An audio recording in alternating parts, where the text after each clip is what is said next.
حدیث نمبر 3445۔ عبداللہ بن عباس رضی اللہ عنہما سے روایت ہے کہ نبی اکرم صلی اللہ علیہ وسلم تکلیف کے وقت یہ دعا پڑھتے تھے۔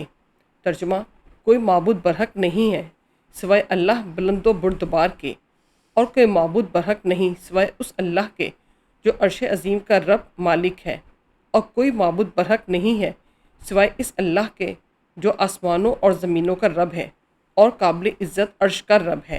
امام ترمذی کہتے ہیں یہ حدیث حسن صحیح ہے۔ حدیث نمبر 3439۔ عبداللہ بن سرجس رضی اللہ عنہ کہتے ہیں کہ رسول اللہ صلی اللہ علیہ وسلم جب سفر کرتے تو کہتے، ترجمہ: اے اللہ تو ہمارے سفر کا ساتھی ہے، تو ہمارے پیچھے ہمارے اہل و عیال کا نائب و خلیفہ ہے۔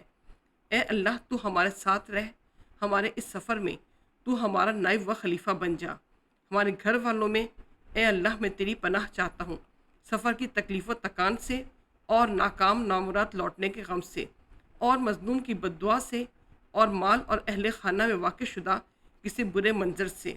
امام ترمذی کہتے ہیں یہ حدیث حسن صحیح ہے۔ حدیث نمبر 3440۔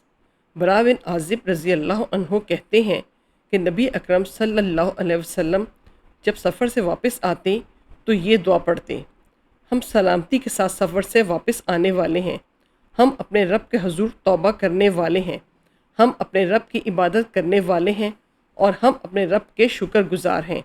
امام ترمذی کہتے ہیں یہ حدیث حسن صحیح ہے۔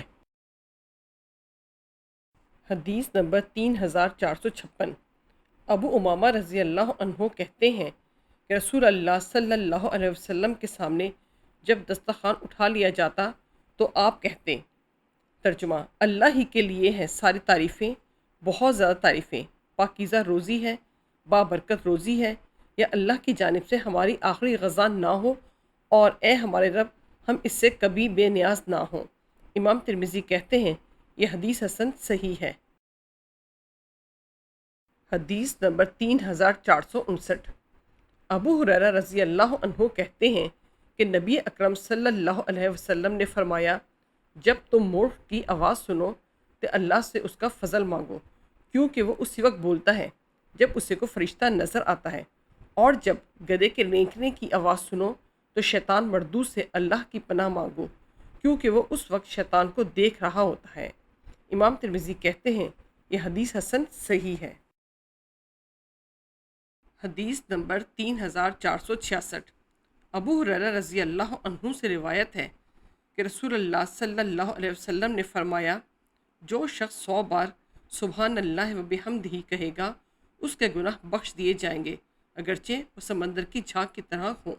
امام ترمذی کہتے ہیں یہ حدیث حسن صحیح ہے۔ حدیث نمبر 3477۔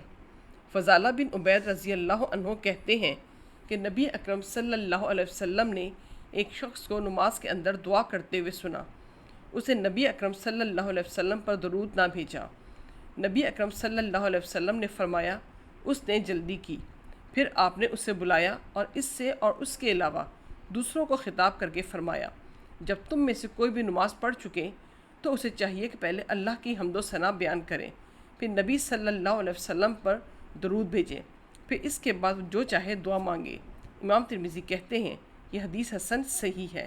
حدیث نمبر 3477۔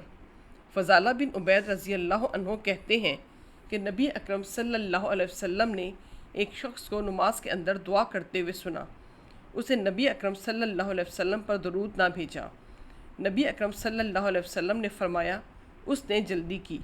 پھر آپ نے اسے بلایا اور اس سے اور اس کے علاوہ دوسروں کو خطاب کر کے فرمایا، جب تم میں سے کوئی بھی نماز پڑھ چکے تو اسے چاہیے کہ پہلے اللہ کی حمد و ثنا بیان کریں، پھر نبی صلی اللہ علیہ وسلم پر درود بھیجیں، پھر اس کے بعد جو چاہے دعا مانگے۔ امام ترمذی کہتے ہیں یہ حدیث حسن صحیح ہے۔